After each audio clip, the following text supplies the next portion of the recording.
का राज तिलक में एक बार फिर से आपका स्वागत है। और किसका होगा राज तिलक? आज इस खास सेट से आप देख रहे थे बिहार विधानसभा की तस्वीर जो हमारे एग्जिट पोल के अनुमान से बन रही है। उसमें महागठबंधन की बनेगी सरकार और इसी के साथ एनडीए के लिए बहुत बड़ा झटका इसे कह लीजिए, क्योंकि चाहे वो जेडीयू हो बीजेपी हो, दोनों के ही प्रदर्शन में जबरदस्त गिरावट है। सोचिए कहां पिछली बार 69 सीटें थी जेडीयू की, कितने कम पर अटक रहे, वही हाल बीजेपी का है। 139 से 161 सीटें एग्जिट पोल के मुताबिक महागठबंधन के खाते में, वहीं 91 अपर एंड है।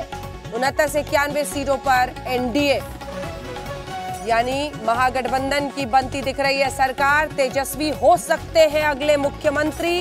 नीतीश कुमार के लिए बड़ा झटका। आइए आपको सीधे लिए चलते हैं विधानसभा की क्या तस्वीर बन सकती है अपने सहयोगी सईद अंसारी के पास। सईद, एक बड़ी जीत की तरफ महागठबंधन इस वक्त 69 से 91 सीटों पर सिमट रहा है एनडीए। ये एक बड़ी हार एनडीए की, और ये अब अगर हम यहाँ से नीचे उतरेंगे, ये इंडिया टुडे मीडिया प्लेक्स का हमारा ऑफिस है, और इस ऑफिस से यहाँ हम नीचे उतरेंगे हमारे ऑफिस के लॉन में, जहाँ ये एक बहुत विहंगम दृश्य यहाँ से आपको दिखता है। वहाँ सेट लगा हुआ है बिहार विधानसभा का, जहाँ पर हमारे तमाम सहयोगी चर्चा कर रहे हैं बिहार विधानसभा पर। लेकिन ये तेजस्वी की जीत है। वो आरजेडी पार्टी जो जीरो पर थी लोकसभा चुनाव में, वो एक बहुत बड़ी शक्ति बनकर यहां पर उभर रही है, यानी कि जीरो से हीरो। लेकिन सबसे पहले देखिए वोट परसेंटेज, कितना परसेंटेज? 44% वोट सीधे सीधे महागठबंधन को, हमारे सर के सीधे ऊपर आप देख रहे हैं तेजस्वी यादव की फोटो और महागठबंधन। ये एक बहुत बड़ा बदलाव बिहार की राजनीति में। और अगर यहां देखें आप तो ये नीतीश कुमार हैं, एनडीए, इसमें बीजेपी शामिल है, इसमें दो और दल शामिल हैं, हम हैं और वीआईपी हैं, और उधर एलजेपी 7% पर रुक गए हैं, चिराग पासवान। लेकिन ये क्या है? ये किस तरह का बदलाव है? क्या ये सिर्फ और सिर्फ एंटी इनकम्बेंसी है? क्या ये सिर्फ युवाओं की आवाज़ है? ये बिहारी युवा की आवाज़ है। यहाँ से हम नीचे उतरकर आपको बिहार विधानसभा भी लिए चलेंगे। बिहार विधानसभा के बाहर हमारे साथी अपने तमाम मेहमानों से बातचीत कर रहे हैं, लेकिन हम आपको बिहार विधानसभा के अंदर लिए चलेंगे, जहाँ 122 बहुमत का आंकड़ा होता है। 122 से कहीं आगे इस वक्त तेजस्वी यादव यानी कि आरजेडी बढ़ चुकी है, और यहाँ पर सवाल बहुत सारे खड़े हो रहे हैं। एंटी इनकम्बेंसी, नीतीश के खिलाफ गुस्सा, बदलाव बिहार की जनता चाहती है। लेकिन एक और महत्वपूर्ण सवाल है, प्रधानमंत्री नरेंद्र मोदी की ताबड़तोड़ रैलियां। और सवाल वो ये, क्योंकि आशुतोष जी यहाँ पर बैठे हैं, प्रभु जी हैं, दोनों से सवाल ये भी आगे आप इस बात का जरूर जवाब दीजिएगा कि प्रधानमंत्री नरेंद्र मोदी ने 2015 में भी जबरदस्त प्रचार किया था, 1,40,000 करोड़ का तोहफा दिया था, सौगात दी थी बिहार को। इस बार भी उनकी ताबड़तोड़ रैलियां थी, उसमें भीड़ थी। तो क्या प्रधानमंत्री नरेंद्र मोदी का जलवा सिर्फ लोकसभा चुनाव में चलता है और विधानसभा में कोई असर नहीं? लेकिन ये वो सबसे बड़े आंकड़े हैं जो इस वक्त आपके सामने हैं, जहां 69 से 91 पर एनडीए सिमट गया है। मतलब एक जबरदस्त हार, 139 से 161। इतनी बड़ी जीत की उम्मीद क्या खुद तेजस्वी यादव कर रहे होंगे? क्या खुद आरजेडी के बड़े नेता कर रहे होंगे? शायद नहीं। एलजेपी यानी कि चिराग पासवान यहां से 3 से 5 सीटों पर सिमटते हुए नजर आ रहे हैं। फैक्टर्स हमारे सहयोगी उनकी चर्चा कर रहे हैं, लेकिन ये एक बड़ा बदलाव है। क्या एनडीए यानी कि जेडीयू और बीजेपी दोनों मिलकर भी बिहार के लोगों को यह समझा नहीं पाए? क्या जंगल राज का जो नारा उछाला गया था, जो याद दिलाई गई थी बार बार, वो जंगल राज पर बिहार के युवा ने भरोसा नहीं किया? अगर युवा ने भरोसा नहीं किया तो ये इतनी बड़ी जीत कैसी है? क्या इसमें महिलाओं के वोट शामिल नहीं हैं? क्या इसमें बुजुर्गों के वोट शामिल नहीं हैं? क्या इसमें 50 साल से ऊपर के लोगों के वोट शामिल नहीं हैं? जहां वोट यहां पर जरूर शामिल हैं, लेकिन किस क्षेत्र में कितने वोट मिले, हम ये दावे के साथ यहां पर कह रहे हैं, ये अनुमान है, ये हमारा पोल है। लेकिन हर रीजन में, हर क्षेत्र में तेजस्वी यादव आगे बढ़े हैं, महागठबंधन को ज्यादा वोट मिले हैं। और ये बताने के लिए इस वक्त हम आपको लिए चलते हैं हमारी सहयोगी चित्रा के पास। चित्रा, शुक्रिया सईद। 139 से 161 यहाँ पर महागठबंधन का ये बड़ा आंकड़ा आप दिखा रहे हैं। अब जरा अलग अलग रीजन के हिसाब से हम चलते हैं छत पर इस विधानसभा के, और बताते हैं अपने दर्शकों को, क्योंकि लगातार ये जो आंकड़े निकलकर सामने आ रहे हैं वो बहुत बड़े बदलाव का संकेत कर रहे हैं। अब इस बदलाव के पीछे की सबसे बड़ी वजह क्या रही, और नीतीश कुमार को जनता ने जिस तरह से खारिज कर दिया, सिरे से खारिज कर दिया। उसके पीछे का कारण क्या रहा, इसी पर हम चर्चा कर रहे हैं। तो चलिए अब मैं आ गई हूँ सीढ़ियां चढ़ते चढ़ते ऊपर। सबसे पहले भोजपुर की बात कर लेते हैं। 49 सीटें यहाँ पर, और भोजपुर में सबसे ज्यादा फायदा मिलता हुआ महागठबंधन को दिखाई दे रहा है। 33 सीटें। एनडीए दहाई के आंकड़े को भी भोजपुर में पार नहीं कर पा रही, जबकि आपको बता दें कि ये वैश्य बहुलता वाला ये पूरा का पूरा इलाका, यहाँ पर M/Y समीकरण बहुत ज्यादा काम नहीं करते हैं, लेकिन उसके बावजूद एनडीए अगर 10 के भीतर सिमट रहा है तो एक बहुत बड़ा संकेत भोजपुर की जनता ने एनडीए को दे दिया है। 33 सीटें महागठबंधन को। अगर चंपारण की बात करें, चंपारण में कुल 18 सीटें, एनडीए को 8, महागठबंधन को 10। यहाँ पर हालांकि थोड़ा सा कांटे का टक्कर, लेकिन फिर भी एनडीए 8 पर सिमट जाता है और महागठबंधन 10 सीटों पर। चंपारण के मोतिहारी में ही आपको बताते चले, महात्मा गांधी ने 1917 में सत्याग्रह की शुरुआत की थी और वहां के 18 में से महागठबंधन 10 सीटों पर। कोसी की बात करें, 31 सीटें कोसी के क्षेत्र में, कोसी बेल्ट में आती हैं। इनमें महागठबंधन 23 सीटों पर जीत हासिल करता हुआ इस एग्जिट पोल में, क्या यही एग्जैक्ट पोल भी बनेंगे, ये बड़ा सवाल है। महागठबंधन 23, 8 पर एनडीए सिमटता हुआ कोसी की 31 सीटों में। मिथिलांचल का रुख करें, सीता माता के प्रभाव का ये पूरा का पूरा इलाका भक्तिभाव पूर्ण से भरा हुआ। मिथिलांचल की 60 में से महागठबंधन 36 सीटें, एनडीए 23 सीटें मिथिलांचल में हासिल करती हुई इन 60 में से, और एलजेपी का खाता खुल रहा है 60 में से 1 सीटें जीतती हुई। पाटलिपुत्र में इन 6 रीजन के हिसाब से सबसे ज्यादा 61 सीटें आती हैं। यहां पर भी एनडीए कोई खास कमाल नहीं, और महागठबंधन 33 सीटों के साथ पाटलिपुत्र के क्षेत्र में भी नंबर 1 पार्टी बनती हुई एनडीए। दूसरे नंबर पर आप देखिए 26 सीटें एनडीए को हासिल हो रही है पाटलिपुत्र। सीमांचल, जहां पर आज ही शाम 6 बजे तक लगातार मतदान जारी रहा था, वहां की 24 सीटों में से एनडीए को 6 सीटें, महागठबंधन को 15 सीटें। आपको बताते चले कि सीमांचल में मुस्लिम बहुत ज्यादा तादाद में मतदाता हैं, और यहां पर जाकर एक तरफ उत्तर प्रदेश के सीएम की ओर से घुसपैठियों को लेकर बयान दिया गया था कि हम उन्हें बाहर कर देंगे, जिस तरह से एनआरसी और सीए का मुद्दा उठा था। लेकिन नीतीश कुमार बाद में डैमेज कंट्रोल की कोशिश करते हुए कि 12 करोड़ बिहारियों में से कोई भी बाहर नहीं जाएगा। तो यहां पर एक राय भी बहुत सारे मुद्दों पर बनती हुई नजर नहीं आई। सीमांचल की 24 में से 15 सीटें महागठबंधन को जाती हुई, एनडीए को 6 सीटें। वैसे माना जा रहा था कि यहाँ पर एआईएमआईएम ने जिस तरह से गठबंधन किया है वो डेंट करेगा महागठबंधन को, असदुद्दीन ओवैसी की पार्टी जो है वो नुकसान पहुंचाएगी, लेकिन बहुत ज्यादा नुकसान होता हुआ नहीं, और जीडीएसएस को 3 सीटें यहाँ पर मिलती हुई दिखाई दे रही हैं। तो सीमांचल की 24 में से सबसे ज्यादा महागठबंधन को 15 सीटें, पाटलिपुत्र की 61 में से महागठबंधन को 33 सीटें, मिथिलांचल की 60 में से 36 सीटें मिलती हुई दिखाई दे रही हैं। चंपारण के 18 में से 10 सीटें, भोजपुर की 49 में से 33 सीटें, और कोसी की 31 में से 23 सीटें। यानी कि कोई नहीं है दूर दूर तक, कम से कम महागठबंधन के पक्ष में किसी भी एक रीजन में यहाँ पर एनडीए अच्छा नहीं करता हुआ दिखाई दे रहा है। कोई भी एक क्षेत्र, कोई भी एक बहुत बड़े प्रभाव का इलाका। और ये देखिए, ये बड़ी तस्वीर भी हम आपके सामने रख रहे हैं, और अब 243 में से पूरा का पूरा आंकड़ा आपके सामने है। 69 से 91, यानी कि 100 के आंकड़े तक भी एनडीए नहीं पहुंच रहा है, और ये एक बुरी हार एनडीए के लिए यकीनन नीतीश कुमार के खिलाफ जिस तरह का माहौल बना था उसकी वजह से एनडीए 100 के आंकड़े को भी पार नहीं कर पा रही है। महागठबंधन 139 से 161 सीटें, महागठबंधन प्रचंड लहर, तेजस्वी यादव का चेहरा काम कर गया। बहुत सारे मुद्दे जिसका जिक्र वो बार बार कर रहे थे, यकीनन उसका पूरा का पूरा फायदा मिलता हुआ। एलजेपी जिसने 2015 में 2 सीटों पर जीत हासिल की थी, 4.5% के आसपास वोट शेयर उसके थे। एलजेपी 3 से 5 सीटें, ज्यादा कमाल नहीं करती हुई, लेकिन यकीनन जैसा कि प्रदीप गुप्ता जी बता रहे थे, जेडीयू को नुकसान तकरीबन 40 सीटों पर एलजेपी चिराग पासवान ने पहुंचा दिया। यानी कि कुल मिलाकर उनका भला हो ना हो, लेकिन नीतीश कुमार की हार में मुझे लग रहा है अंजना कि कम से कम चिराग पासवान जरूर खुश होंगे इन आंकड़ों को देखकर। सैयद जफर इस्लाम, भारतीय जनता पार्टी के नेता, प्रवक्ता, राज्यसभा सांसद इस वक्त हमारे साथ जुड़ रहे हैं। अभय दुबे कांग्रेस पार्टी का पक्ष रखेंगे, मृत्युंजय तिवारी आरजेडी की तरफ से जुड़ रहे हैं, शंभुनाथ जी जेडीयू की तरफ से हमारे साथ जुड़ रहे हैं। सैयद जफर इस्लाम साहब, ये क्या हुआ, सेंचुरी भी ना बना पाए, 91 नर्वस 90s पे आउट हो रहे हैं। देखिए अंजना जी, ये तो अनुमान है, जाहिर है 2 दिन की मुस्कान आप लालू यादव और उनके परिवार के लिए लेकर आई है। उस आपका ज़रूर शुक्रगुजार होंगे वो लोग 2 दिन तक, लेकिन जब असल नतीजे जब आएंगे 10 तारीख को, तो मायूसी छाएगी पूरे आरजेडी परिवार में और कांग्रेस परिवार में। कांग्रेस परिवार तो वैसे मायूस रहता है, लेकिन आरजेडी परिवार को भी मायूसी होगी, इसलिए कि इसके जस्ट बरक्स रिजल्ट आएंगे। मुझे पूरी उम्मीद है कि जो हमारा एनालिसिस है, जो फीडबैक हमारे को ग्राउंड से अपने पन्ना प्रमुख और बूथ लेवल कार्यकर्ता से जो आई है, उससे बहुत विपरीत आपके ये आंकड़े बताते हैं। इसलिए मैं इस पे ज्यादा आपके आंकड़ों पे टीका टिप्पणी नहीं करूंगा। ये आपको जाहिर है किसी मेथोडोलॉजी को आपने फॉलो करके आपने किया होगा, लेकिन मैं इतना जरूर कहूंगा। जी जी जी, मैं सुन डोनाल्ड ट्रंप को भी ऐसा ही लग रहा था कि जो टीवी चैनल बता रहे हैं उसके बिल्कुल उलट होगा और मैं जीत जाऊंगा। अभी 2 मिनट पहले, 5 मिनट पहले, आखिर 4 दिन तक अटके रहने के बाद अमेरिका में ये घोषित हो गया है कि जो बाइडेन अब अगले राष्ट्रपति होंगे।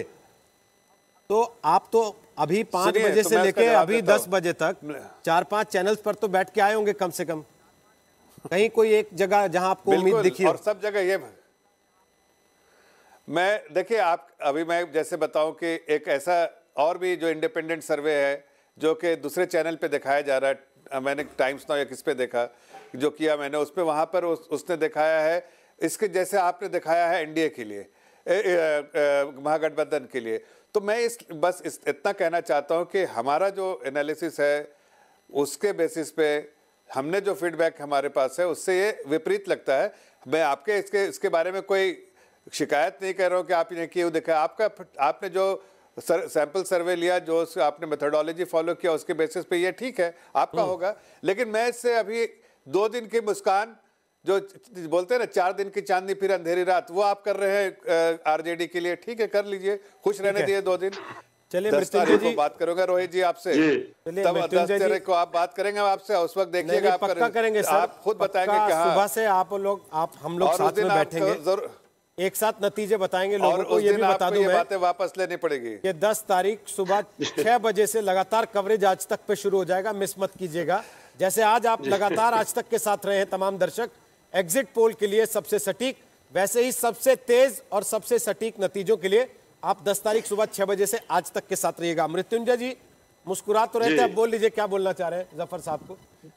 देखिए रोहित जी, जफर साहब को क्या बोला जाए, यही अहंकार जनता ने चकनाचूर कर दिया। सत्ता में जिसे जनता बैठाती है, जिसे अर्श पर, उसे फर्श पर भी पहुंचा देती है।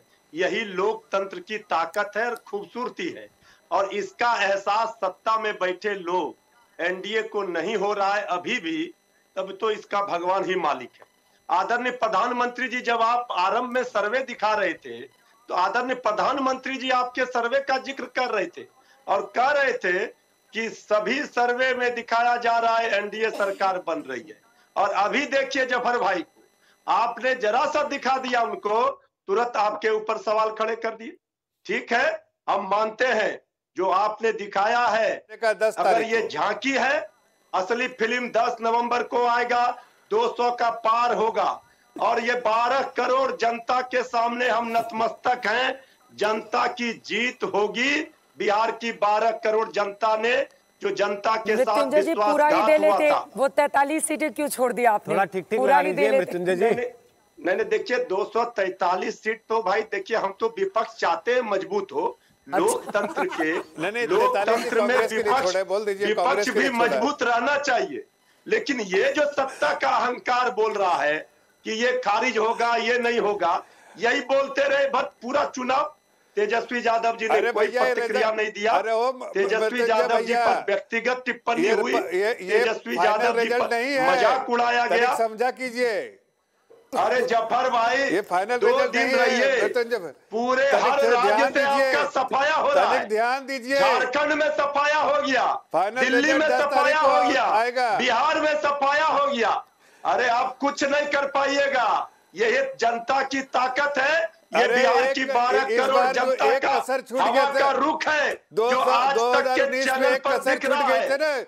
किशनगंज जनता की ताकत को पहचानिए। इस बार मिल जाएगा किशनगंज। इसी जनता ने आपको, इसी जनता ने 40 में 39 सांसद दिए, जनता ही और आज जनता ने ये हाल कर दिया। समर्थन से ही हम आप कुछ बनते तो कीजिए, और जनता ही का विश्वास प्राप्त है।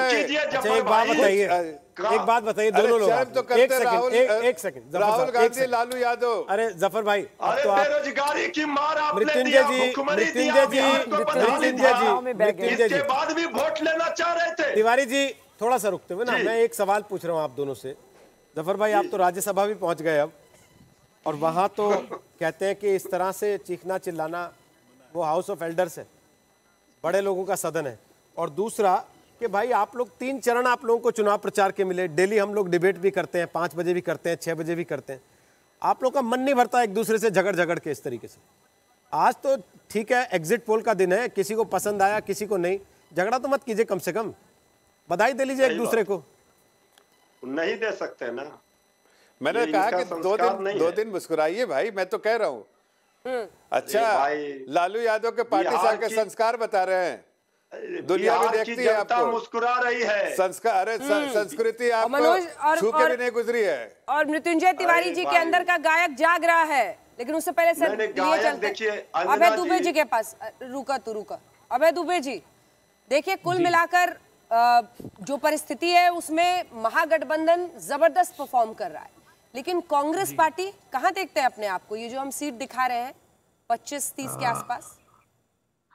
देखिए, एक इस सर्वे से एक बात तो साफ है कि सपूत के पांव पालने दिखाई दे रहे हैं, और बिहार वासियों को मैं आश्वस्त करना चाहता हूं कि अब की दिवाली रोजगार वाली, किसानों का कर्ज माफ वाली, बेटियों को उच्च शिक्षा के मुफ्त इंसाफ वाली और बिजली के बिल हाफ वाली होगी। और ये दिखाई दे रहा था अंजना जी जमीन पर, ये जो डबल इंजन की सरकार थी उनको दोनों युवराज ने उनकी हैसियत दी, करेला और बड़ी सरकार थी ये। प्रधानमंत्री जी ने तो खुद अकेले प्रचार किया, भरोसे की बात की, सारे बिहार में होर्डिंग अकेले के फोटो के लगाए, नीतीश बाबू का तो फोटो भी नहीं टांगा। जो विश्वास की बात करते थे वो विष का वास घोल दिया था बिहार के लिए। और खुद प्रधानमंत्री जी की रिपोर्ट से ही हमने बताया था कि नीतीश बाबू ने बिहार को गर्त में पहुंचा दिया। और आखिरी बात कहना चाहिए, खास करके बिहार के मजदूर 4 करोड़ 21 लाख लोग गरीबी रेखा के नीचे रहते हैं। हिंदुस्तान के सबसे ज्यादा गरीब लोग बिहार में रहने को बाध्य कर दिया है नीतीश बाबू के लिए की सरकार ने। वो इतनी बर्बरता से मारा गया, उनके क्वारंटाइन सेंटर में उन्होंने कहा कि हमें जानवरों जैसा रखा जा रहा है। वो चले जाते थे तो नीतीश बाबू की पुलिस फिर पकड़ लाती, पहले उनको सीमा में। आंकड़े भी सामने आ रहे हैं। अभय दुबे जी, देखिए आप लोगों ने 2015 में 40 सीटों पर चुनाव लड़ा, 27 में जीत हासिल की। इस बार 70 सीटों पर आप चुनावी मैदान में थे, और कांग्रेस का ये आंकड़ा 29 से 35 के आसपास, यानी कि 27 से 28, अगर इसका मैं बीच का मार्जिन लूं, मतलब कांग्रेस पार्टी अगर 40 पर लड़ती है तो 27, 70 पर लड़ती है तो 27। कांग्रेस पार्टी कहां खड़ी है बिहार में? तेजस्वी यादव के पीछे पीछे पीछे कब तक चलते रहेंगे आप लोग? फिर आप ये भी कह रहे हैं कि सपूत के पांव पालने में दिख रहे हैं। देखिए, अब आप अगर अनुमान लगाएंगे, भारतीय जनता पार्टी तो कहती है विश्व की सबसे बड़ी पार्टी। 2010 में जो बीजेपी 91 सीट पर थी वो 53 सीट पर आ गई, और आज मैं दावे से कहता हूं 35 का आंकड़ा बीजेपी पार नहीं करेगी। और यही परिस्थिति नीतीश बाबू की रहने वाली। वहां जमीन पर बहुत बड़ा गुस्सा था, लोगों में इतना आक्रोश था सरकार के खिलाफ, और एक उम्मीदें जागी जब तेजस्वी जी ने और राहुल जी ने प्रचार करना प्रारंभ किया, तो बिहार को एक उम्मीद जागी कि अब बिहार तरक्की की राह पर आगे बढ़ेगा। और हम आश्वस्त करना चाहते हैं कि जीत। आवाज थोड़ी दिक्कत कर रही है अभय जी, दुरुस्त करते हैं, आवाज में थोड़ी दिक्कत आ रही है, उसको दुरुस्त करते हैं। शंभू जी हैं हमारे साथ? जी बताइए। शंभुनाथ जी, सुना आपने कांग्रेस के नेता कह रहे हैं कि बिहार की जनता तय कर चुकी थी, और नीतीश कुमार की सरकार ने जितने अत्याचार किए थे बिहार के लोगों पे, उसका जवाब दे रही है जनता। एक कहावत है, बेगानी शादी में अब्दुल्ला दीवाना। तो कांग्रेस तो पिछले 30-35 वर्षों से उसी कहावत का शिकार है। आप उनसे पूछ रहे हैं कि जब आप 40 सीट में 27 सीट जीते, आज 70 सीट पे लड़ रहे हैं, तो आपको 25 सीट मिलता हुआ दिख रहा है एग्जिट पोल में, तो उसका जवाब तो दिए नहीं। वो सीधे चले गए नरेंद्र मोदी पर और नीतीश कुमार पे। तो मेरा ये कहना है कि ठीक है, एग्जिट पोल को हम सम्मान की दृष्टि से देखते हैं, यह भी एक लोकतंत्र का एक पहलू है, मगर मैं यह स्पष्ट रूप से कहना चाहता हूं कि एक तो सारे एग्जिट पोल को आप देख लें, उसमें कहीं समानता नहीं है। दूसरी चीज ये है कि ज्यादातर एग्जिट पोल में 5-7 सीटों का अंतर है, मगर हम ये स्पष्ट करना चाहते हैं कि एग्जिट पोल का जो भी आप लोगों का सैंपल है उसमें कहीं इनकार नहीं, आप लोगों ने मेहनत किया, मगर हमारा जो वोटर है वो काफी साइलेंट वोटर है। और जो विपक्ष के राष्ट्रीय जनता दल के वोटर हैं ये काफी उग्र हैं, काफी साउंड आवाज में वो अपनी बात रखते हैं। हमारे गरीब गुरबे वोटर हैं, वो जाते हैं चुपचाप वोट करके चले आते। ठीक है, इस पर जल्दी से प्रदीप जी का एक इंटरेक्शन ले लेते हैं। प्रदीप जी, क्या इस बात में दम हो सकता है और क्या वोटर उग्र और आरजेडी का वोटर वोकल होता है? जो जनरल इलेक्शन में जनता दल और एनडीए का वोटर था तभी भी हमने 40 में से 39 सीटें उनके फेवर में दी थी, तो शायद वही वोटर होगा, वही जो होगा 1.5 साल पहले जिसने एनडीए के फेवर में हमको बताया था, वही वोटर शायद होगा। नए वोटर तो नहीं आए होंगे अभी आरजेडी के अलग। देखिए एक खबर और आ रही है, जो बिडेन फाइनली अमेरिका के प्रेसिडेंट बन गए और यहाँ पर भी वही वोटर जी ये फेंक रहे होंगे, पत्थर फेंक रहे होंगे, वही वोटर अंडा फेंक रहे होंगे। वही पत्थर कहाँ से आ गया इसमें? आप ही के तो वोटर रहते हैं, वो इस तरह के चरित्र वाले आप ही के वोटर रहते हैं। एनडीए के वोटर ऐसे नहीं रहते। बताइए, मैं कोई पार्टी से नहीं हूँ, मेरे कोई वोटर नहीं। आप प्रदीप कुमार जी हैं एक्सिस माई इंडिया के, आप इनको कंफ्यूज मत कीजिए। मृत्युंजय तिवारी जी हैं उधर से, मोर्चा संभालेंगे। मृत्युंजय जी वो कह रहे हैं आपके वोटर्स वोकल होते हैं, इसके बाद सैयद जफर इस्लाम साहब फौरन आऊंगे आपके पास, फौरन आऊंगे। मृत्युंजय जी छोटा सा जवाब क्या कीजिएगा अंजना जी, पैर के नीचे से जमीन खिसक गई, इन लोगों को पता ही नहीं चला कि हवा का रुख क्या है। आप लोग बार बार आभास दिला रहे थे, लेकिन ये गालियां पर गालियां दे रहे थे तेजस्वी जी को, लालू प्रसाद जी के परिवार को। अरे जनता का मूड और मिजाज आप नहीं समझ सके, किस मुंह से जनता के पास जा रहे थे वोट मांगने?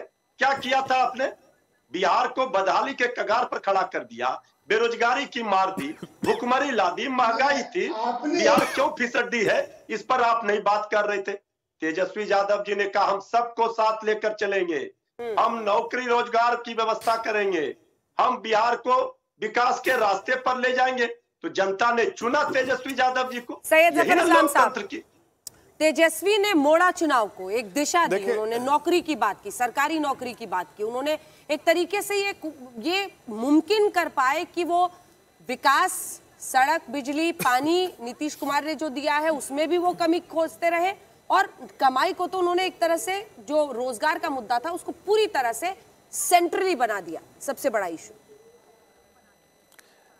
देखिए अंजना जी, जैसा मैंने पहले भी कहा था, ठीक है ये सर्वे है, आप एग्जिट पोल है, मैं शायद इस स्थिति में नहीं हूँ, इसलिए कि मेरे अपने जो एनालिसिस है उसके हिसाब से मैच नहीं कर रहे हैं।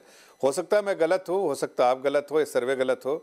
मृत्युंजय जी आज 2 दिन खुश रहना चाहता, मैं उनको बधाई देना चाहता हूँ। 2 दिन आप खुश रहिए, हंसिए, खिलिए, जितना आप खुश रह सकते रहिए, इसलिए कि 10 तारीख को ये पासा पलट जाएगा। खुश वाले नहीं हैं। लेकिन नीतीश जी से नाराजगी का तो एहसास था ना आपको, सैयद जफर इस्लाम साहब, नीतीश जी से नाराजगी का एहसास था ना, तभी तो फोटो नहीं लगाए थे पोस्टर में, होर्डिंग्स में। सच मानने में क्या दिक्कत है? नहीं, हार मान लीजिए जफर भाई, हार मान लीजिए। अरे भैया तनिक रुका तो सही, मैं बता रहा हूँ कि देखिए आज 2 दिन बाद ये बात आपको खुल गया, हाँ खुल जाएगा तो ठीक है, बन जाएगा तो उस दिन बधाई दे दूंगा। आज कम से कम बधाई के लिए इतना उत्सुकता मत दिखाइए। हाँ कल फिर आपको जो बोल रहे थे ना कि जितना हाली और बेहाली बोल रहे थे वो सब जाली बात कर रहे थे, वो अवैध वैसे आप भी कर रहे हैं। मत कीजिए। देखिए बहुत बधाई आज दे रहे हैं, परसों फिर आपको वापस लेना पड़ेगा, इसलिए परसों जरा अगर मिल गया तो दे देगा, और नहीं तो वापस लेना पड़ेगा आपको। बधाई दे देंगे। चलिए ठीक है, बधाइयों की शुरुआत आज से हो जाए, परसों क्या फेरबदल होगा ये देखना दिलचस्प होगा, जैसा कि दावा जफर इस्लाम साहब की ओर से किया जा रहा है। मृत्युंजय जी ठीक है, मैं मान गई कि ये प्रचंड जीत से बहुत गदगद है आप, लेकिन दूसरों की भी आवाज को आप सुनिए, अभी सरकार बनाने में समय है। फिलहाल मैं सीधे पटना से मैं आती हूँ आशुतोष जी आपके पास। पटना से श्वेता, एक बार फिर से मैं चाहूंगी हॉट एयर बलून के जरिए आप नोएडा स्टूडियो में आए, जहां पर यहाँ बिहार विधानसभा हमने बनाकर रखा हुआ है, और आज सुबह 7 बजे से श्वेता लगातार तीसरे और आखिरी चरण के मतदान की बात कर रही थी। बिहार विधानसभा जो असली है वहां से श्वेता अवतरित हो गए हैं। श्वेता ये बताइए, फाइनल आंकड़ा सामने है, कहीं दूर दूर तक नीतीश कुमार नहीं है और तेजस्वी यादव प्रचंड बहुमत के साथ इस एग्जिट पोल के जरिए सरकार बनाते हुए दिखाई दे रहे हैं। यहां से बिहार किस तरह से बदलता हुआ नजर आ रहा है, अगर यही एग्जिट पोल एग्जैक्ट पोल साबित होते हैं। तो श्वेता, अव्वल तो ये कि चित्रा, हॉट एयर बलून दरअसल बहुत ही ठंडी हवाओं से होकर गुजर रहा है, क्योंकि समूचे उत्तर भारत में ठंड ने दस्तक अपनी दे दी है। लेकिन ऊपर से जो नजर आया है उसमें मुझे एलजेपी की बात जरूर ध्यान में देने वाली लग रही है। वो ये कि चिराग पासवान अगर वाकई ये 7% वोट लेकर जाते हैं, तो अगर वो एनडीए कुनबे का हिस्सा होते और वो यहां पर जुड़ जाता, तो सीटों की संख्या में क्या फेरबदल हो जाता। अब चिराग पासवान को जो वोटर आए हैं वो नीतीश विरोधी आए हैं या फिर चिराग पासवान ने इंस्पायर किया उन सभी युवाओं को। तो ये सारी चीजें आज पूरे एनडीए को जरूर एक बार प्रेरित कर रही होंगी कि पलट कर देखें, क्या उन मुद्दों को सुलझाया जा सकता था, क्या उन बातों को सुलझाया जा सकता था, क्या कुनबे को साथ रखा जा सकता था। लेकिन जैसा कि क्रिकेट में भी कहते हैं कि the best site is hind site, यानी पीछे मुड़कर देखना ही सबसे सही तरीका लगता है, लेकिन उसके बाद उसके बारे में कुछ किया नहीं जा सकता है। लेकिन कुल मिलाकर अगर नीतीश कुमार के खिलाफ नाराजगी थी और तेजस्वी यादव के ऊपर विश्वास था, तो आज मंथन करने की जरूरत अब एनडीए की उस खेमे को हो जाती है, जो भले ही आज के दिन सारी बातों को जरूर दरकिनार कर दे, लेकिन अगर वो सारे एग्जिट पोल का भी दावा कर लेते हैं तो बराबरी के टक्कर के साथ अधिकतर में उन्हें ही पीछे दिखाया जा रहा है। श्वेता, फिलहाल के लिए आपका बहुत शुक्रिया। मुझे पता है पटना से नोएडा आने में आपने भी जिक्र किया उत्तर भारत में ठंड पड़ रही है और ऊपर आसमान में तो हवाएं काफी तेज होंगी, क्योंकि यहाँ भी खुले आसमान के नीचे हम सब बैठे हुए हैं और सभी को ठंड लग रही है। तो फिलहाल के लिए आपका बहुत शुक्रिया, और आगे भी इसी तरह से हॉट एयर बलून के जरिए आप यहाँ पर आएंगे और हमें पटना से हर एक जानकारी देंगी। श्वेता सिंह देखिए वापस पटना की ओर जाती हुई। कुल मिलाकर दिलचस्प हो चला है ये एग्जिट पोल, जिसमें प्रचंड लहर तेजस्वी यादव की दिखाई दे रही है और काफी ज्यादा महत्वपूर्ण हो जाता है एनडीए का 100 के नीचे सिमटना, नीतीश कुमार के खिलाफ इतना बड़ा मैंडेट। ये एग्जिट पोल क्या एग्जैक्ट पोल में 10 तारीख को तब्दील हो जाएंगे, एनडीए के लोग मानने के लिए तैयार नहीं है, लेकिन महागठबंधन के लोग काफी ज्यादा गदगद। आशुतोष जी, जल्दी से आप कुछ बीच में जोड़ना चाह रहे थे, अब मैं सीधे आपका रुख करते हुए श्वेता ने जो बात कही है उसी को आगे बढ़ाते हुए बताइए, सबसे बड़ी वजह नीतीश कुमार की हार की अगर इसी एग्जिट पोल को सही माने तो क्या दिखाई देती है? उस वक्त मैं ये कहना चाहता था कि जफर इस्लाम और मृत्युंजय जी को, आज अभी है वो सुन रहे हैं, जफर इस्लाम साहब आज आप उनको बधाई दे दीजिए, 10 तारीख को आपको बधाई दे लेंगे। इसमें कौन सी बड़ी बात है, वापस दे दीजिएगा। देखिए, मुझे लगता है कि थोड़ा सा एक सेंस ऑफ ह्यूमर हमारे राजनेताओं के अंदर भी होना चाहिए। आज थोड़ा अगर जीत रहे तो बधाई दे दीजिए। देखिए, जो मुझे लगता है कि इस चुनाव की जो सबसे बड़ी खासियत ये है कि ये पूरा का पूरा चुनाव, जो प्रभु भी थोड़ी देर कहे कि जातिवाद से उठकर अगर ये बेरोजगारी के मसले पे हो रहा है, विकास के मसले पे हो रहा है, अगर लोगों को वोट पड़ रहा है इसके ऊपर, तो इस पर हम सब लोगों को खुश होना चाहिए। बट रोजगार की बात तो बीजेपी ने भी की थी, वो भी 19 लाख रोजगार की बात की थी। आपको याद होगा कि जब पार्लियामेंट के चुनाव चल रहे थे तो राहुल गांधी ने कहा था कि हर महीने 7,000 देंगे। और उसके बाद बीजेपी सरकार की तरफ से भी अब बोला जाएगा कि आप मुद्दों पर खुश हैं या नतीजे पर खुश हैं? नहीं, मैं तो नतीजे पर भी खुश हूँ, मुद्दों पर भी खुश हूँ। देखिए, फिर आप राजनीतिक विश्लेषक कैसे रहे निष्पक्ष? हाँ, अब ये इसका जवाब मैं आपको देता हूँ। देखिए, पहली बात ये कि 15 साल तक अगर आप हैं वहां पे और अगर आप विकास की स्थिति को देखें बिहार की, तो जो ऑल इंडिया लेवल पे जो जिस स्तर का विकास हुआ, बिहार में उस स्तर का विकास नहीं हुआ। ये बात नीतीश कुमार और बीजेपी नहीं समझने का प्रयास करते। तो वो बोलते हैं ना कि समंदर है नहीं, उधर बाढ़ का पानी हमेशा सब कुछ करोड़ों करोड़ों रुपए बहा कर लेकर जाता है। नहीं चाहिए, नेपाल से पानी आप देखिए किस तरह की स्थिति बन जाती है। तो यहाँ आप जिस नोएडा गुड़गांव में समंदर है क्या? नहीं, वो ये तो नीतीश कुमार कह रहे हैं जिसका जिक्र मैं कर रही हूँ। वो बोल रहे हैं ना कि यहाँ समंदर नहीं है इसलिए उद्योग धंधे नहीं लग पाए।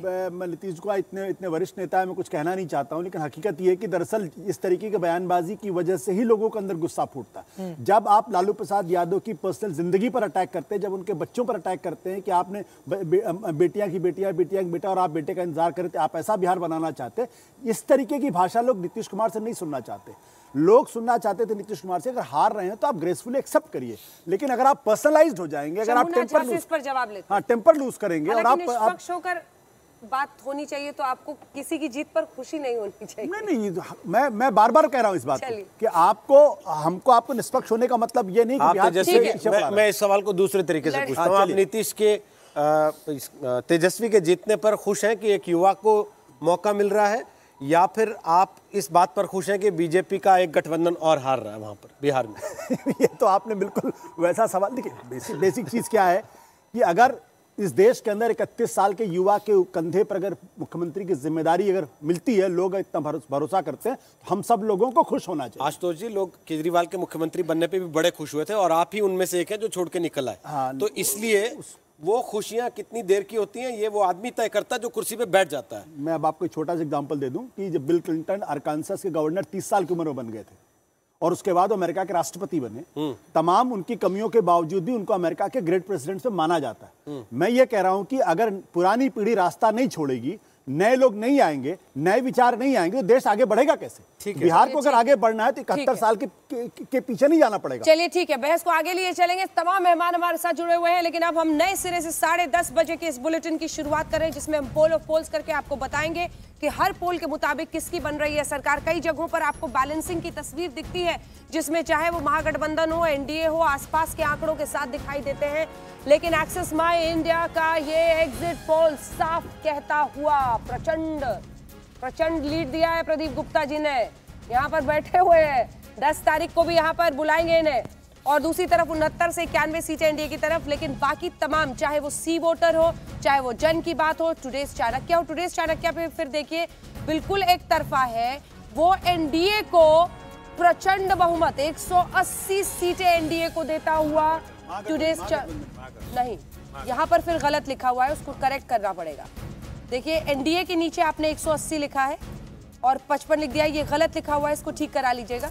बाकी एक बार फिर से जो नीचे चाहे वो भास्कर हो या डीबी हो, इन सब में लगभग वही 120 के आसपास ये पहुंचते हुए और इतने ही पे वो भी पहुंचते हुए। वो टुडेज चाणक्य वाला करेक्शन कर लीजिएगा, उन्होंने भी प्रेडिक्शन किया है महागठबंधन के हक में। लेकिन ये जो तस्वीर है ये साफ बताती हुई कि बीजेपी और जेडीयू, बीजेपी बड़ी पार्टी बनती हुई, लेकिन डिसमल परफॉर्मेंस पिछली बार के मुकाबले अगर आप देखें तो अगर 38 से 50 का उनका लिमिट है, 54 सीटें पिछली बार, 53 सीटें आई थी। और यहाँ पर जेडीयू 26 से 34, जिनकी 69 सीटें थी। वीआईपी 2 से 3, मुकेश साहनी की पार्टी, एचएम 3 से 4, जीतन राम मांझी की पार्टी। अंजना, इसमें सबसे अच्छा एचएम ही कर रही है। 1 सीट जीती थी 2015 में, 7 सीटों पर वो चुनाव लड़ रही है और 3 से 4 सीटें अगर वो जीत जाती है तो कम से कम जीतन राम मांझी के लिए अच्छी खबर है। 11 सीटें वीआईपी को दी थी, वो 2 से 3 सीटों पर जीत हासिल कर रहे हैं। अब आइए आपको जल्दी से दिखा देते हैं महागठबंधन में कौन कहां पर। आरजेडी जबरदस्त परफॉर्मेंस, 80 सीटें, पिछली बार सिंगल लार्जेस्ट पार्टी बनी थी, लेकिन 94 से 106 के साथ तो बहुत बड़ी जीत उनके लिए कही जाएगी। कांग्रेस वहीं 29 से 35, सीपीआईएमएल 12 से 16। और ये स्ट्रेटेजिक गठबंधन सीपीआईएमएल के साथ बहुत कारगर साबित हुआ। ये राजनीतिक रूप से एक ऐसी परिपक्वता दिखी है तेजस्वी की लीडरशिप में महागठबंधन में, जो कि अगर यही नतीजों में तब्दील होता है, ये अनुमान है। हम आपको बता दें शंभुनाथ झा जी, जो बातें यहाँ पर कही जा रही थी उस पर जल्दी से एक रिएक्शन आपकी तरफ से। नहीं, बिल्कुल मैं अभी तेजस्वी यादव के बारे में कि तेजस्वी यादव ने अपने आप को एस्टैब्लिश किया है, जिस तरह से वो बड़े, आप स्ट्रेटेजिकली भी देखिए ना, उन्होंने एक परिपक्वता दिखाई है। जबकि नीतीश कुमार की एक ऐसी छवि बन गई थी कि साहब एक बार मुख्यमंत्री बने हैं, इन 5 सालों में उन्होंने कुछ नहीं किया है। पहले के अपने टेन्योर में तो उन्होंने काम भी किया था, इस बार बहुत गुस्सा था, एक छवि उनकी बन गई थी सबसे अलग और दूर रहते हैं। मुख्यमंत्री बने या ना बने तेजस्वी जी, निश्चित रूप से मैं उनको बधाई देता हूं कि एक युवा नेता के रूप में अपने को उन्होंने बिहार में लिया है। लेकिन मैं अभी भी कहता हूं, आधार क्या है शासन का? एक तरफ नीतीश कोई रास्ते की गुंजाइश तो नहीं ढूंढ रहे आप? तेजस्वी जी की बड़ाई कर रहे हैं 2015 की तरह? नहीं, बड़ाई 2015 की तरह कुछ मामला बन जाए उधर? बिल्कुल नहीं। मैं अभी भी बोल रहा हूं कि नीतीश कुमार के रूप में बिहार में आज भी राष्ट्रीय स्तर का सर्वश्रेष्ठ लीडर है, उसमें कहीं कोई दुमत नहीं है। और एनडीए की सरकार बनेगी, आप 2 दिन के बाद वो भी देख लीजिएगा। लेकिन यह भी बात एक बहुत अच्छी बात है, आप इसको किसी के पक्ष में नहीं ले सकते हैं कि बिहार में दशकों के बाद एक रोजगार एक मुद्दा बना और तेजस्वी ने बनाया। नहीं, किसने? अगर आप दूसरी तरफ देखेंगे तो इसे नीतीश कुमार ने बनाया। नीतीश कुमार ने तो कहा कहां से पैसा लाएगा? जो जेल वाला पैसा है उस पैसे से देंगे क्या इतनी नौकरियां, इतने तनख्वाह? नहीं, वो चरवाहा विद्यालय में अगर लोग पढ़े होते ना तो आज रोजगार की बात नहीं करते। जब नीतीश कुमार ने स्याही और कलम पकड़ाया बच्चों के हाथ में, तो आज इस लायक हो गए। देखिए चरवाहा विद्यालय, होटवार, एक सेकंड, देखिए चरवाहा विद्यालय, होटवार जेल, ये सब बहुत हो गया सर, बहुत हो गया। जो सवाल यहाँ पर था, और निजी तौर पर फैमिली पर हमला करना, सुनिए नीतीश कुमार पर उनकी फैमिली को लेकर कोई भी किसी ने भी टिप्पणी नहीं की, लेकिन यहाँ पर बोला गया कि लड़कियों पे लड़कियां हो रही थी एक लड़के के इंतजार में। अब ये इस तरह की पर्सनल टिप्पणी एक मुख्यमंत्री स्तर के नेता की, जिसने 3 बार लंबी एक उनकी राजनीतिक ये रही है, जिंदगी रही है, सफर रहा है। एक दिन पूरा बहस चलता रहा, हम लोगों ने भी बोला ये व्यक्तिगत स्तर पर नहीं था, वो किसी संदर्भ में था। ये बात आई गई है चुनाव के समय, कभी कैसे हो गई जैसे शब्द भी मुंह से निकल जाते हैं, लेकिन ये संदर्भ क्या था ये हम लोगों ने बताया था। और देखिए आप कैसे बोलते हैं, नीतीश तेजस्वी जी का जो परिवार है, श्रीमती राबड़ी देवी जी हैं, हम लोगों की आदरणीय हैं, अभिभावक स्वरूप हम लोग समझते हैं उनको, लेकिन वो ये बिहार के पूर्व मुख्यमंत्री रह चुकी हैं। वो आज भी यही तो सवाल था ना, सिर्फ मुख्यमंत्री ही नहीं रही है साहब, आप लोगों ने गठबंधन में सरकार भी बनाई थी और उप मुख्यमंत्री थे तेजस्वी यादव, और उसके बारे में फिर ये बोलना ये आई गई बातें नहीं होती हैं, इससे चरित्र लिखा जाता है लंबे वक्त तक। जल्दी से दुबे जी हाथ उठा रहे हैं, दुबे जी बोले, फिर सैयद जफर इस्लाम, मृत्युंजय जी आ रही हैं। देखिए नीतीश जी, आपने देखा होगा कैंपेन के दौरान कि कितनी भी अभद्रता की, तो तेजस्वी जी ने कहा कि ये मेरे लिए आशीर्वाद साबित होगा। सृजन घोटाले के फेविकोल से जुड़कर ये सरकार बनी थी, ये स्वाभाविक गठबंधन नहीं था, ये तो हार गए थे पहले। और मैं ये याद दिलाना चाहता हूं कि आपने जितने भी आरोप लगाए, ये मुद्दा ही नहीं था बिहार में। बिहार में मुद्दा वही था, और जो आशुतोष जी ने बात कही अंजना जी, मैं उसको जैसा समझ पाया कि देश के राजनीतिक भविष्य के लिए बहुत अच्छा है कि अगर रोजगार और विकास मुद्दा बन जाए, नहीं तो भारतीय जनता पार्टी की 7 पुश्तों में विकास नाम का कोई आदमी पैदा नहीं हुआ है। जो पैदा होता है उसका नाम बंटवारा प्रसाद रख देते हैं, जिसमें इनकी महारत हासिल है। और इस बार बिहार ने स्वीकार नहीं किया किसी भी सूरत में, इसलिए अमित शाह जी ने एक भी दिन प्रचार नहीं किया। वो बंगाल जरूर गए क्योंकि उनकी यूएसपी है, तो भारतीय जनता पार्टी की जो यूएसपी है उसको एक्सेप्टेबिलिटी नहीं थी, और यहाँ सिर्फ और सिर्फ डेवलपमेंट की बात की गई, तो देश के भविष्य के लिए बहुत अच्छा हो। कहीं भी जफर इस्लाम जवाब दे रहे हैं आपकी बात पे, जफर इस्लाम जवाब दे रहे, बोलिए जफर इस्लाम। देखिए मैंने सुना, चूंकि आपने रोहित जी कहा बीच में टीका टिप्पणी नहीं करना है, टोकना नहीं, तो मैंने बड़ा शांति से सुन लिया। लेकिन मैं उनको जवाब देना चाहता हूँ कि विकास के बारे में बोल रहे हैं कि भारतीय जनता पार्टी के 7 पुश्तों तक विकास नहीं के बारे में आप ये इस तरह की जो शब्दावली का इस्तेमाल कर रहे हैं। अगर इस देश में विकास हुआ है पिछले 6 साल में, तो आपको दिख नहीं रहा, तो ये आपकी कमी, आप में कमी हो सकती है। लेकिन आप देखिए वहाँ पर बिहार में 15 साल में जो विकास हुआ, मैं आपको बताते हैं आंकड़े, आप तो खुद आंकड़ों के साथ खेलते रहते, तो मैं आपको आंकड़े देता हूँ। वहाँ पर किस लेवल पे जीडीपी छोड़ा था और आज किस लेवल पे, आपको तो ये पता होगा 3% से जब 11.3% हुआ, तो क्या वो आपको विकास नहीं हुआ? जब सड़कें जो है, जब 34% पक्की सड़कें से 96% सड़कें बनाया, तो क्या ये विकास नहीं है? क्या अगर आपको फिस्कल डेफिसिट जो था वो 7% से 2.7% नीचे लेकर आए, कर्जा इतना कम किया, तो वो विकास नहीं है? क्या आपको 6-6.5 लाख जॉब क्रिएट किया 15 साल में, एज अगेंस्ट 95,737 जॉब क्रिएट किया था लालू यादव और राबड़ी यादव ने मिलकर? ये आंकड़ों की बाजीगरी अच्छी है, लेकिन जफर साहब एक सवाल सुनिए। जफर साहब, जब मुंबई से या देश के बाकी हिस्सों से मजदूर पैदल ही जा रहे थे बिहार, एक सेकंड सर मेरी बात सुन लीजिए, क्या वो तस्वीरें तकलीफ नहीं दे रही थी? मुख्यमंत्री की ओर से सामने आकर ये कहा जाता है जो जहां है वही रहे, यहाँ पर कोई नहीं आए, इस तरह की बातें। वो आपके अपने लोग थे, एक पिता के तौर पर आपको सबको अपनाना था। देश के किसी भी कोने में अगर कहीं भी कोई रहता है तो आपको आगे आकर बोलना चाहिए था कि मैं बिहार में हूँ, मैं सबकी रक्षा करूंगा, मैं सबका पेट भरूंगा। वहां पर नीतीश कुमार 20 दिनों तक नदारद रहे, नंबर 1।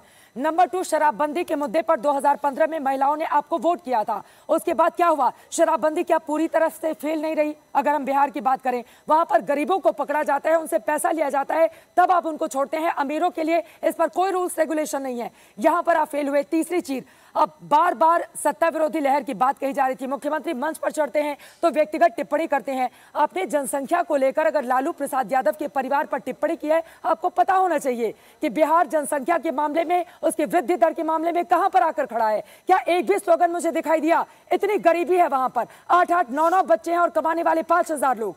क्यों नहीं? आप 15 साल से मुख्यमंत्री हैं, आपको बताना चाहिए कि ज्यादा जनसंख्या होने का मतलब क्या होता है। अगर एक परिवार को आप 5 किलो 10 किलो अनाज दे भी देंगे, वहां पर 10 लोग रहेंगे, उनका पेट भरेगा क्या?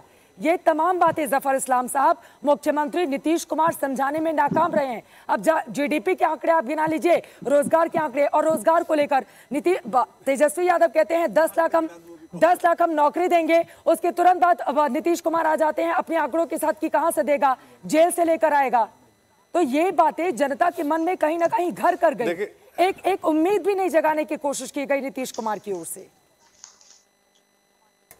देखिए, हो सकता है कि जो शब्दों का प्रयोग उन्होंने किया, हो सकता है कि आप जैसा कह रहे हैं, आपके सर्वे में ऐसा हो सकता दिखाओ कि लोगों ने पसंद नहीं किया, लेकिन हकीकत तो ये है कि इन्होंने जिस तरह से गवर्नेंस मॉडल पिछले 15 साल में दिया है, उसको क्या आप इग्नोर कर सकते हैं या जनता इग्नोर करेगी? कि जिसमें इन्होंने इंश्योर किया है, जो सबसे इम्पोर्टेंट जो एस्पेक्ट होता है अच्छे गवर्नेंस मॉडल का, कि उसमें फेयरनेस होना चाहिए और इफेक्टिवनेस होना चाहिए, और दोनों चीज़ को उन्होंने फॉलो किया कि धरातल तक हर जो जन कल्याण योजना थी, कल्याणकारी योजना थी, उसको पहुंचाने का काम किया। जफर साहब, जब ग्राउंड जीरो पर जाकर हम लोगों ने सवाल पूछा, देखिए क्या यही फाइनल आंकड़ा होगा? 10 तारीख तक हमें इंतजार करना होगा, लेकिन 2005 से लेकर 2010 तक नीतीश कुमार ने बतौर मुख्यमंत्री जिस तरह से काम किया था, उसकी हर जगह चर्चा होती है। चाहे सड़क की बात हो, चाहे लॉ एंड ऑर्डर को कंट्रोल करने की बात हो, वहां पर एक प्रशासनिक तौर पर उन्होंने अपनी बड़ी जगह, और 2010 में इसीलिए 115 सीटें यहाँ पर जेडीयू को मिली और आप लोगों को 91 सीटें मिली। तो 2005 से 10 तक आपने अच्छा किया, 10 में जनता ने आपको मैंडेट दिया। उसके बाद 2010 से लेकर 15 के बीच में 13-14 के बाद एनडीए फ्लक्चुएट होने लगा। उसके बाद नरेंद्र मोदी के नाम पर दूसरे मुद्दों पर अलग होने लगे नीतीश कुमार, और पलटू राम की जो छवि बनी, आप लोग कितना बचा पाते उनको? और इसी के साथ मैं एक सवाल और ले लेती हूँ, क्या नीतीश कुमार की जगह अगर कोई और चेहरा होता तो जफर इस्लाम साहब, क्या आप लोगों को फायदा मिलता बिहार में? देखिए, मैं इसमें एक टिप्पणी जरूर करूंगा कि देखिए, चाहे मैं ये इस संदर्भ में नहीं कह रहा हूं, लेकिन अपने पार्टी की पॉलिसी आपके सामने रख रहा हूं कि हम लोग एक डिसिप्लिन पार्टी है। अगर किसी के साथ गठबंधन किया है तो उसकी मर्यादा और उसका जो धर्म निभाते हैं, कि कोलिशन धर्म जो है वो निभाते हैं। अगर कहीं कभी हो सकता है कि किसी वजह से आपको ऐसा लगता हो या आपका परसेप्शन ऐसा हो कि अगर इसके जगह पर कोई और होता, लेकिन हमारी पार्टी के अंदर में ऐसा नहीं सोचा जाता। हमारी पार्टी में कभी गठबंधन के साथ ऐसा होता है, कभी आप ऊपर होते हैं, कभी वो ऊपर होते हैं, और इसीलिए गठबंधन होता है कि एक दूसरे को सपोर्ट करके आदमी चलता है। तो हमने कभी भी अपने घटक दलों को कभी ऐसा नहीं दिया है कि वो छोड़ के गए, चाहे तेजस्वी यादव क्यों ना हो, पासवान जी के बेटा क्यों ना हो, उन्होंने भी अपनी मर्जी से ये छोड़ा, इसलिए कि उन्होंने ज्यादा सीटें मांगी थी। चिराग जी ने बीजेपी के लिए हर जगह प्रचार कर रहे थे, आखिरी दौर में तो भगवा गमछा पहन के भी वो सामने आ गए और बोले कि हम नरेंद्र मोदी के साथ हैं और हम दोनों मिलकर सरकार बनाएंगे, बीजेपी और इसलिए कि उनको मालूम है ये बात कि उनकी लोकप्रियता नहीं है, और लोकप्रियता सिर्फ प्रधानमंत्री जी की है। उनकी लोकप्रियता को वो चाहते थे किसी तरह अपने फायदे के लिए इस्तेमाल करें, लेकिन फिर भी मैं कह रहा हूं कि उनको हम लोगों ने अकोमोडेट नहीं कर पाए। हमने कभी नहीं निकलने के लिए नहीं बोला, उनको कम सीटें मिल रही थी, उनकी महत्वाकांक्षा ज्यादा की थी, नहीं हो पाया। लेकिन हम लोगों ने कभी उनके साथ ये नहीं किया, खुद से छोड़ के गए। आज वो कहते हैं अगर प्रधानमंत्री के, तो पूरे देश में प्रधानमंत्री इतने लोकप्रिय नेता, उसका नाम लेके वो अपने आप को एस्टेब्लिश करना चाहते हैं। इसके अलावा कोई बात नहीं, वो इंडिया के पार्ट नहीं है, बिहार की पार्टी है, और बिहार में जब इलेक्शन हो रहा है उसमें साथ नहीं, तो इंडिया में साथ नहीं है। बिल्कुल साफ लफ्जों में कह रहा हूँ। तो वो तो अटकलें उस तरह की वो लोग लगा रहे हैं, लेकिन हकीकत में आपके सामने बयान कर दिया। इसलिए ये सब बातें कभी हमारे पार्टी में डिस्कस नहीं हुआ कि दूसरा चेहरा होना चाहिए नीतीश जी के अलावा। इसलिए कि नीतीश जी के नेतृत्व में हम लड़े हैं, उनके नेतृत्व 15 साल सरकार चलाई है, और आगे भी आप यकीन मानिए 10 तारीख को जब रिजल्ट आएगा तो 2010 के आसपास ही परफॉर्मेंस हमारा होगा, और हम फिर से सरकार बनाएंगे और आराम से 5 साल देश की सेवा, प्रदेश की सेवा करेंगे।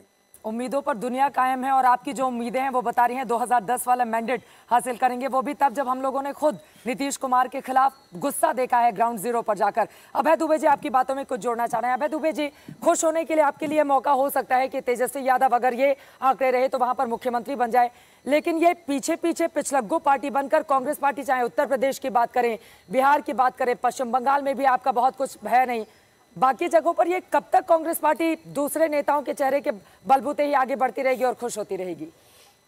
नहीं, देखिए, पहले मेरे खुश होने का प्रश्न नहीं, बिहार बहुत दुखी था। ये जितनी इन्होंने बात बताई, मैं आपको बताऊं, प्रधानमंत्री जी ने स्वयं ने, वो नीति आयोग के चेयरमैन है, उन्होंने सस्टेनेबल डेवलपमेंट गोल की रिपोर्ट जारी की। उन्होंने कहा कि सबसे ज्यादा गरीब 4 करोड़ 21 लाख बिहार में रहते हैं। उन्होंने कहा कि सबसे ज्यादा 58% गर्भवती महिलाएं एनीमिक बिहार में हैं। उन्होंने बताया कि 48.3% बच्चे भयंकर कुपोषण का शिकार हैं। उन्होंने बताया कि हायर एजुकेशन डेवलपमेंट इंडेक्स ये बताता है कि ग्रॉस एनरोलमेंट रेशो 13.6 से 80 लाख बच्चे हायर एजुकेशन से वहां वंचित कर दिए जाते हैं। वो निशंक जी बताते हैं कि जो एजुकेशन डेवलपमेंट इंडेक्स स्कूल का है वो 39.6% सबसे ज्यादा बिहार का है। बिहार का पर कैपिटा इनकम सबसे कम पूरे हिंदुस्तान में है।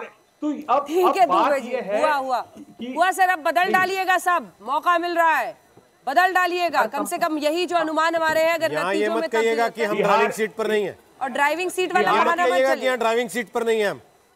बिहार की उम्मीदें रंग लाएगी और तरक्की मुस्कुराएगी, और ड्राइविंग सीट पर होंगे हम, आप विश्वास रखिए। देखिए, हम राहुल गांधी जी ने तो कहा था महाराष्ट्र में ड्राइविंग सीट पर हम नहीं है कोरोना के मामले में।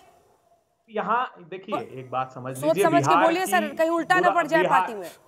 बिल्कुल नहीं, उनका तेजस्वी के युवा का जोश और कांग्रेस पार्टी का जो अनुभव है, हमने ये संयुक्त रूप से प्रेस कॉन्फ्रेंस लेकर भी कहा है। सर देखिए, बहुत भव्य यहाँ पर बिहार विधानसभा का मंच बना है, थोड़ा हम लोग यहाँ पर भी बात कर ले। प्रदीप जी, कुछ रोशनी डालिए।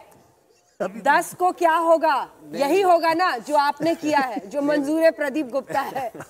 अंजना नर्वस लग रही है। तो बिहार के संदर्भ में मैं बता दूं आपको कि यहाँ पर 4.5 गठबंधन ने चुनाव लड़ा, 26 राष्ट्रीय और क्षेत्रीय पार्टी ने चुनाव लड़ा, 6 सीएम डिक्लेयर्ड कैंडिडेट थे। ये बहुत बड़ी बात है अपने आप में। और जिसने कह दिया मैं सीएम कैंडिडेट हूँ, आपने उसको भी गिन लिया, सबको गिन लिया। अब उन्होंने जिसने कहा कि मैं सीएम कैंडिडेट हूँ, उसको भी आपने गिना कि हाँ ये सीएम कैंडिडेट है। पार्टी के डिक्लेयर्ड कैंडिडेट हैं, डिक्लेयर्ड कैंडिडेट। मैं किसी और के बारे में पूछ रहा हूँ। चार गठबंधन के अपने कैंडिडेट और पुष्पम प्रिया और चिराग पासवान, 6 कैंडिडेट सीएम के डिक्लेयर्ड। जो ट्रेडिशनली परंपरागत बिहार जो है जातिगत आधार पे वोट करता है, इसके लिए जाना जाता था। इस बार जाति के साथ साथ 2 और जनसांख्यिकी जुड़ गई बड़ी संख्या में, वो थी एज ग्रुप और दूसरी थी जेंडर। तो महिलाओं ने जो वोट पुरुषों के मुकाबले अलग तरीके से पैटर्न में किया, ठीक है, और यूथ वर्ग ने अलग किया, और जो परिपक्व वर्ग है 35 साल से ऊपर का, उसने अलग तरीके से वोट किया। तो जैसे सिंपली समझा रहे थे वही बोलिए ना। आप कह रहे थे अभी तक रसगुल्ला खा रहे थे, अब कह रहे हैं गुलाब जामुन। देखिए, जनता परिवर्तन चाहती है। परिवर्तन का तात्पर्य यह है कि जनता ने कहा कि अब हमने बहुत गुलाब जामुन खा लिया। हमारे प्रोड्यूसर भी परिवर्तन चाहते हैं, वो कह रहे हैं कि अब समय हो गया, रसगुल्ला से उसको गुलाब जामुन, उसको बोलिए ना कि रसमलाई खाना चाहता है। देखिए, इधर एग्जिट पोल में अच्छी खबर महागठबंधन के लिए, उधर जो बाइडेन के लिए अमेरिका में, और ट्रंप का बयान भी आ गया ऊपर से कि जो बाइडेन झूठ बोल रहे हैं, ये झूठ प्रचार कर रहे हैं मीडिया के अपने एलाइज के सारे। लेकिन ज्यादातर मीडिया आउटलेट्स ने जो बाइडेन को घोषित कर दिया है प्रेसिडेंट इलेक्ट, और उन्होंने अपने ट्विटर हैंडल पर प्रेसिडेंट इलेक्ट लिख भी दिया, और साथ ही साथ कमला हैरिस ने भी लिख दिया है वाइस प्रेसिडेंट इलेक्ट। तो यहां का तो हो गया साफ। अब बिहार का अनुमान हमने आपको दे दिया है। नतीजे 10 तारीख को आएंगे सुबह 6 बजे से। आज तक लगा लीजिएगा, क्योंकि सबसे तेज और सबसे सटीक नतीजे आज तक ही आप तक पहुंचाएगा, और टीम यही रहेगी। स्टूडियो आपने देख लिया कितना शानदार आज तक ने आपके लिए बनाया है। सबसे बेहतरीन विश्लेषण चुनाव नतीजों का आज तक आपके लिए लेकर आएगा। फिलहाल बहुत बहुत धन्यवाद आप सबका। एक छोटा सा ब्रेक हम यहां पर ले रहे हैं, लेकिन देश दुनिया की खबरों के लिए आप देखते रहिएगा आज तक।